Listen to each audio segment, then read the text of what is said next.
Boa tarde, sejam bem-vindos a mais uma videoaula. Na última aula falamos sobre as características do reino animal e especificamos essas características. Hoje nós entraremos nas classes que existem dentro do reino animal. A primeira classe que estudaremos são os peixes, ok? Então vamos primeiramente falar sobre as características gerais dessa classe, que seria a classe dos peixes.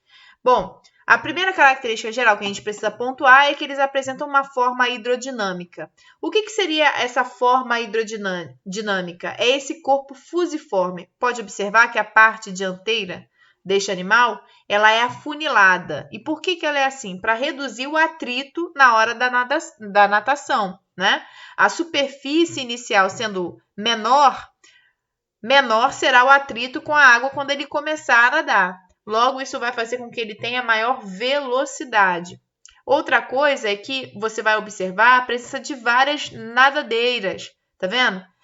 Barbatanas peitorais, pélvicas, dorsais, né? Caudal, anal, enfim. Essas nadadeiras também condicionam o seu deslocamento no ambiente aquático. Outra coisa é o revestimento, né? Revestimento é a estrutura externa, né? Aquela que recobre o corpo desse animal. Alguns, melhor dizendo, na sua maioria, eles apresentam escamas. Essas escamas podem variar na sua forma, como, por exemplo, esses são os tipos que nós podemos observar. E tem animais, né? Tem peixes que não têm essas escamas. E você vai perceber também que esses animais, além das escamas, ou os que também não têm escamas, apresentam glândulas de muco espalhada pelo corpo, e esse muco se espalha por todo esse corpo, fazendo com que esse animal deslize mais facilmente na hora da natação, na água, não é? Eles também apresentam cromatóforos, que são células que promovem uma pigmentação corporal e que lhes serve até mesmo para se camuflar, né? Parecer com o meio ambiente onde ele está para evitar a predação. Alguns deles também podem apresentar espinhos na região externa do corpo, como fator de proteção. O esqueleto desses animais vai variar de acordo com a classificação, porque nós temos dois grupos de peixes. Nós temos os condrictes, que são os peixes cartilaginosos, como, por exemplo, o tubarão, a arraia, a quimera. E nós temos os osteíctes, que são os peixes ósseos, como, por exemplo, a tilápia, né? Deixa eu ver outro peixe que a gente tem o hábito de comer. O olho de cão, né? A sardinha, dentre outros. Então, vamos passar dessas características gerais. Vamos falar da circulação dos peixes. A circulação dos peixes ela é simples e é fechada. O que significa ter uma circulação simples? Isso quer dizer que, para que o sangue dê uma volta completa no corpo do peixe, ele passa somente uma vez pelo coração. Tá vendo aqui, ó? Então, para dar uma volta completa no corpo do peixe, ele passa uma vez só pelo coração. A nossa é diferente. Por exemplo, a nossa circulação é dupla. Ela tem que passar duas vezes pelo coração para dar uma volta no corpo inteiro, né? Uma vez o sangue sai do coração e vai para o corpo e volta para o coração. Depois ele sai do coração, vai para o pulmão e volta para o coração. A nossa circulação é dupla, né? Tanto é que nós temos a circulação pulmonar e a circulação sistêmica, né? Aquela que o sangue vai para o corpo é circulação sistêmica. Aquela que o sangue vai para o pulmão, circulação pulmonar. Pequena e grande circulação. Os peixes não têm isso. Os peixes só têm uma circulação só. Então, a circulação deles é simples. Ou seja, para dar uma volta completa no corpo, passa somente uma vez pelo coração. Você pode observar também que o coração desses animais é diferente, ó. Só tem duas cavidades, é um ventrículo e um átrio, né? Enquanto na nossa, por exemplo, nós temos 4 cavidades, 2 átrios e 2 ventrículos. Nos anfíbios são 3, um ventrículo, 2 átrios. E aqui nos peixes, um átrio e um ventrículo, ok? O sistema circulatório deles é fechado. O que significa isso? Que o sangue não sai de dentro dos vasos sanguíneos. O nosso também, a nossa circulação também é assim, é fechada. O nosso sangue não sai de dentro dos vasos sanguíneos. Ele permeia o corpo todo, o sangue leva nutrientes, oxigênio para o corpo inteiro, mas ele não sai de dentro dos vasos sanguíneos. Aí você pode perguntar, então como é que as células conseguem captar oxigênio e nutrientes? Por difusão, né? Esses elementos vão saindo da circulação, o oxigênio, os nutrientes vão saindo e vão se depositando nas células. E como é que funciona isso, né? Bom, então o sangue sai do coração através do ventrículo, não é? Pelos capilares, passa pelas brânquias. Quando chega aqui nas brânquias, não é? Que está nessa região aqui, embaixo do opérculo, que é esse ossinho que está aqui nos peixes ósseos. Aqui nós temos a representação de um peixe ósseo. Se fosse um peixe cartilaginoso, aqui teriam fendas branquiais, como por exemplo dos tubarões. Mas aqui, como é um peixe ósseo, nós temos o opérculo, que é esse ossinho, e embaixo do opérculo nós temos as brânquias, né? Então o sangue sai do coração, passa lá pelas brânquias. Quando o sangue passa pelas brânquias, ele vai ser oxigenado. Por quê? Porque quando o peixe engole a água tem diluída oxigênio dentro dela, né? Melhor dizendo, na água existe oxigênio diluído. Então, quando a água passa pela boca do peixe, né? O que acontece? O oxigênio é capturado e passado através das brânquias para os vasos sanguíneos. E isso vai fazer com que o sangue que está nos vasos sanguíneos passe a ser um sangue rico em oxigênio, ok? Consequentemente, esse sangue sai através das brânquias e vai permear o corpo todo, né? Vai alcançar o corpo inteiro, levando esse oxigênio, né, para os órgãos. Depois, o corpo, consequentemente, vai liberar nesse mesmo sangue o gás carbônico, fazendo com que esse sangue seja chamado, então, de um sangue venoso, porque é rico em CO2, né? Nós sabemos que toda vez que a célula capta os nutrientes, ela precisa transformar esses nutrientes para que, assim, possa usufruir desses nutrientes. E aí ela gera resíduos, e um desses resíduos é o gás carbônico, que ela joga na corrente sanguínea, porque se ela reter o gás carbônico, se a célula reter esse gás carbônico, ela pode até morrer, porque ele é tóxico. Então, o que ela faz? Ela joga para a corrente sanguínea, para que da corrente sanguínea, depois que passar no coração, chegando lá nas brânquias, ele possa ser eliminado para o meio aquático, ok? É assim que funciona a circulação, grosseiramente falando aí, dos peixes. Vamos olhar novamente esse processo de respiração. Então, aqui, olha a diferença, lembra? Eu disse que se os peixes são cartilaginosos, ou seja, se ele tem o esqueleto cartilaginoso, como o tubarão, a raia e a quimera, você não vai ter opérculo, que é esse ossinho aqui, ó, tá vendo? Você não vai ter. Você vai ter fendas branquiais, que são essas aberturas. Mas aqui embaixo, o que tem? As brânquias. E as brânquias são altamente irrigadas, ou seja, tem muitos vasos sanguíneos, porque quando a água entrar pela boca desse peixe, essa água rica em oxigênio, né? Esse oxigênio vai ser capturado por essas brânquias e vai ser, então, encaminhado aos vasos sanguíneos para que o sangue que está nesses vasos sanguíneos se torne um sangue oxigenado. Em contrapartida, o gás carbônico vai sair, não é isso? Bom, o opérculo é esse ossinho aqui, que você levanta e aí você vê as brânquias desse animal. A gente até faz uso disso para ver se o peixe está fresco ou não, né? Quando a gente levanta e está bem vermelho, quer dizer que o peixe está fresquinho. Se já estiver meio amarronzado, esse peixe já não está fresco. Aqui nós temos uma outra condição também, que seriam os peixes pulmonados. O que são peixes pulmonados? São peixes que fazem uso de uma estrutura que existe dentro dos peixes ósseos, de uma forma em geral, chamada bexiga natatória. Qual a função da bexiga natatória que existe dentro dos peixes ósseos? A função da bexiga natatória é encher-se de ar e diminuir o seu volume de ar. Quando o peixe quer ir para as regiões mais rasas, ele precisa ficar menos denso, ou seja, mais leve, né? E aí, então, a bexiga natatória se enche de ar, e aí ele fica mais leve, ou seja, menos denso, e aí ele consegue flutuar. Quando ele quer ir para regiões mais profundas, então ele tem que ficar bem denso. Então, a bexiga natatória, ela vai esvaziar, e aí, então, ele vai conseguir ir para o fundo.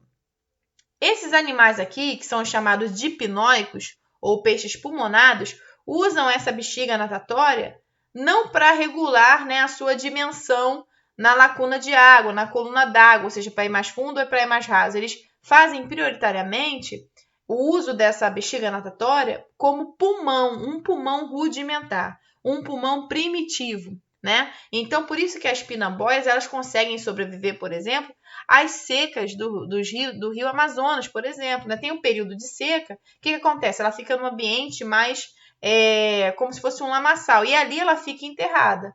Mas aí ela faz o uso da bexiga natatória para respirar o ar atmosférico, né? E aí consegue captar o oxigênio diluído no ar atmosférico, e por isso ela consegue sobreviver, ok? Alimentação e digestão. Veja bem, o peixe ósseo ele tem boca e tem ânus, certo? O peixe cartilaginoso, ele tem boca e tem cloaca. Qual a diferença do ânus para a cloaca? No ânus saem as excretas, as fezes. Na cloaca, além de saírem as excretas, né, vai sair também o filhote. Então, a cloaca é usada tanto para excreção como para reprodução. O ânus não, é só para a excreção, tá bom? Uma outra coisa que... aqui é a bexiga natatória aqui, lembra que eu falei com vocês? Ó, só os peixes ósseos possuem. Depois a gente vai falar mais dela.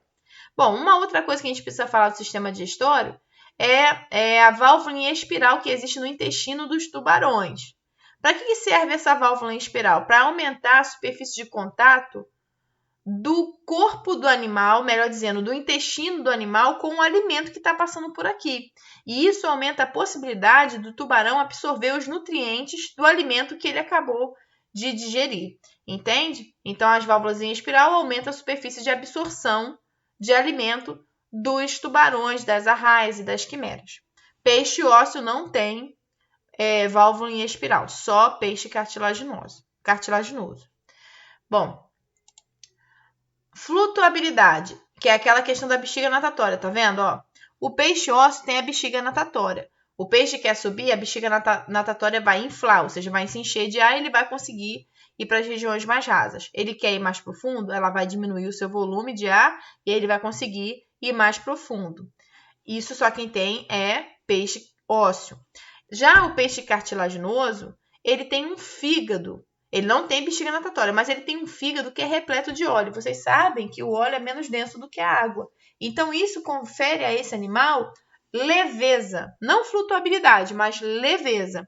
Tanto é que se um tubarão parar de nadar, ele afunda, né? O peixe ósseo não. Ele pode regular a bexiga natatória de acordo com a altura que ele quer ficar na água, né? Mas o tubarão não tem como fazer isso, porque ele não tem bexiga natatória. Ele tem o fígado que é cheio de óleo, e isso faz com que ele seja menos denso em relação à água e torna ele mais leve.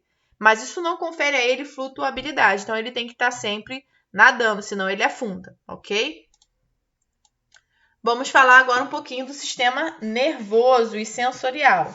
Bom, vocês já devem ter experimentado, né, a sensação de que quando você bota os pés na água, o peixe automaticamente se afasta. Por que isso acontece? Entenda o seguinte, quando você põe o pé na água, aquela água que estava onde o seu pé está, ela é deslocada. Essa massa de água é deslocada. Então, quando essa massa de água é deslocada, o peixe consegue perceber, porque ele tem uma estrutura sensorial chamada linha lateral.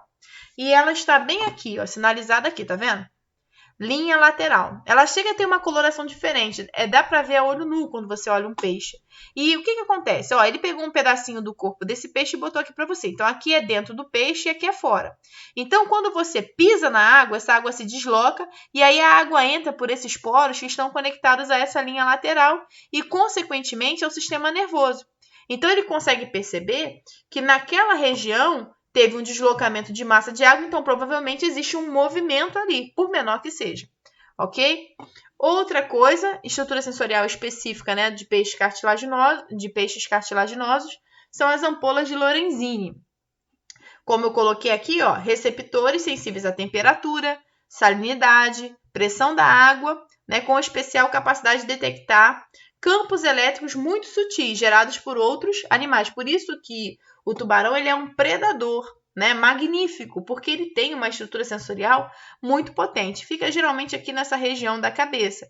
E funciona mais ou menos pelo mesmo princípio. A água penetra, né, nessas ampolas e aí então elas são ligadas ao sistema nervoso e aí ele consegue interpretar esses estímulos, né, que referem-se à temperatura, pressão, né, campos elétricos e aí então ele consegue alcançar a sua presa.